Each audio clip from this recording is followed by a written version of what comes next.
Okay, folks, we're moving to question 4 of the exam paper. That question deals with, or this question deals with financial maths. So let's start reading. Remember, there's 2 things you must always remember in financial maths. Draw a timeline. The timeline represents the situation that you're focusing on. If you have the timeline, you can look carefully at where it changes and where things are withdrawn or added. It shows it to you visually. Secondly, your rate that you're working with must be effective per period. So you cannot work with an interest rate of 12% per annum compounded monthly. You must make it effective per month. Okay, let's look at number A. Huey wants to go to school, wants to go on a world cruise in 5 years' time. He will need $75,000 for this cruise. What must he invest now at that interest rate, compounded quarterly, so it's nominal? Okay, again, what must he invest now if the interest is calculated at 6.4% per annum compounded quarterly for this investment? They want the answer correct to the nearest rand, and it's for 4 marks. So let's see. The first thing, he wants to invest money. Clearly he's going to do that at timeline 0. He's going to need this money in 5 years' time. So at T5. He will need 75,000. So they gave us a future value. What must he invest now? So let's call this X. And then they say the interest rate is 6.4% per annum compounded quarterly. We cannot work with that. So we must change our years to quarters, as well as our interest rate to an effective quarterly rate. So to get the decimal equivalent, I need to take 6.4. There's 4 quarters in a year. And to get it into an I need to divide that by 400. Okay, now let's see what that gives us. I have 6.4 divided by 400, and that gives me a result of 0.016. Nicely. Doesn't recur, so this is going to be a beautiful question to answer. Okay, so secondly, there we have N is 5 years.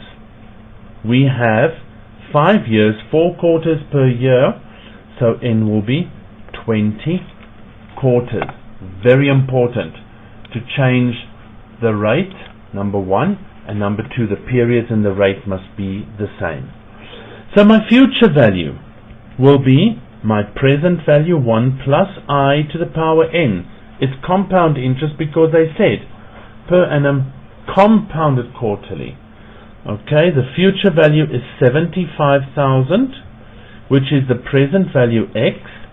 1,016, it's 1 plus I, and I is that. The amount of quarters will be 20.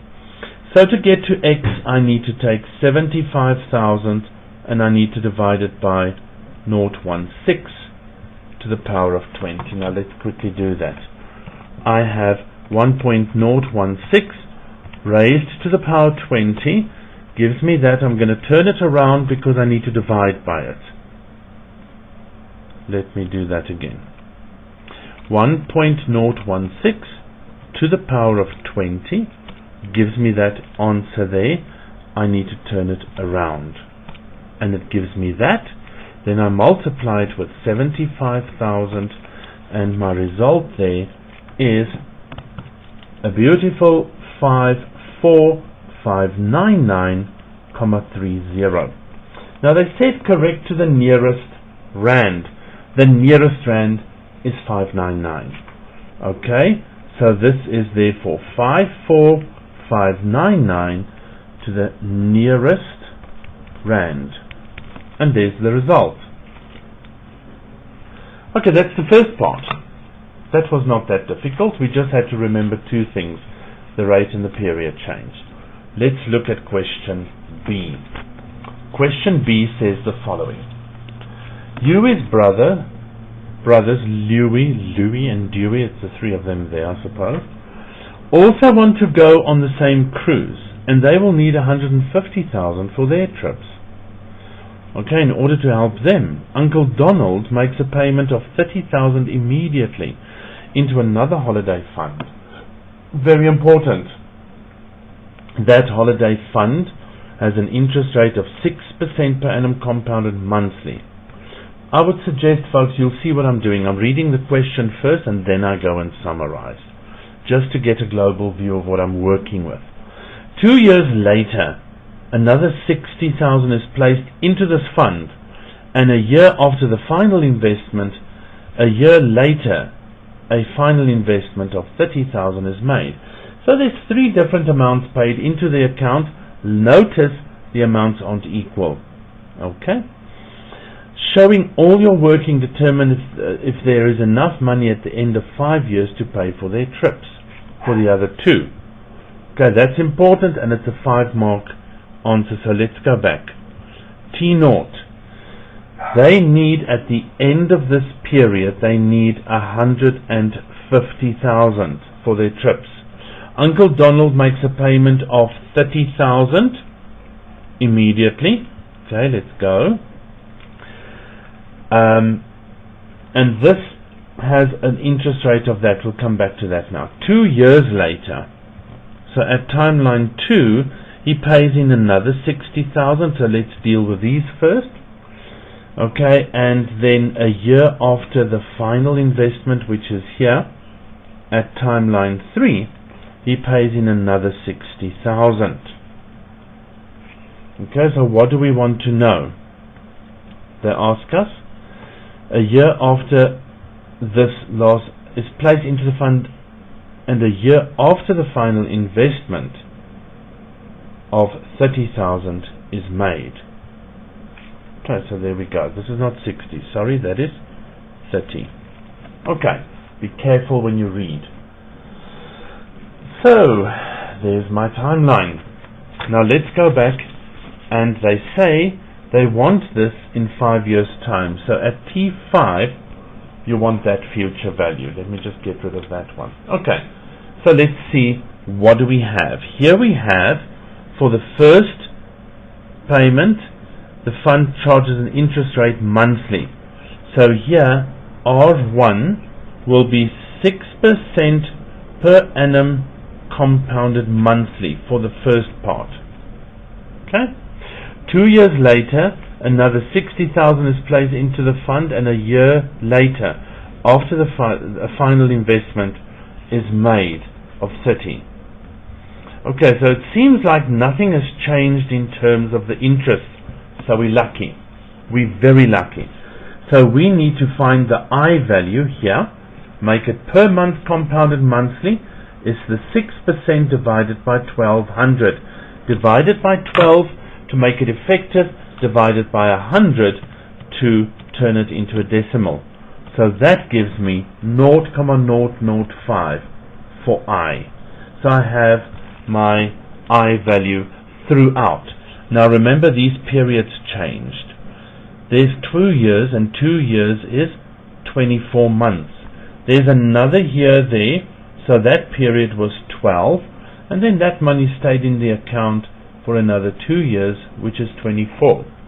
Now the key thing to remember is that you have to move from one point, everything must move to the same point on the timeline. Okay? So look carefully. At the end of the day, I want 150,000. Now the question is that going to be the amount in this account?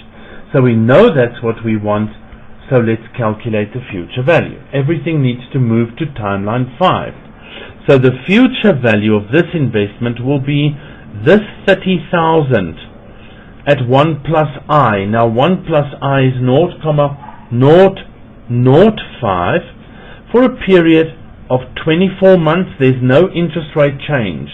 So 24 plus another 12 is 36, plus another 12 gives me a 24 rather gives me a 60. Okay, so 48, 49, 50, 60.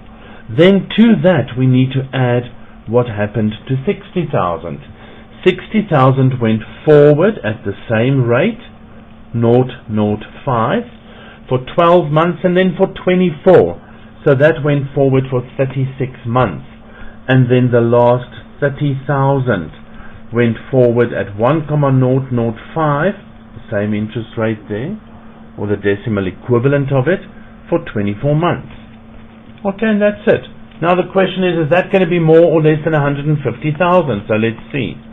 30,000, bracket, 1.005, close bracket, power is 60.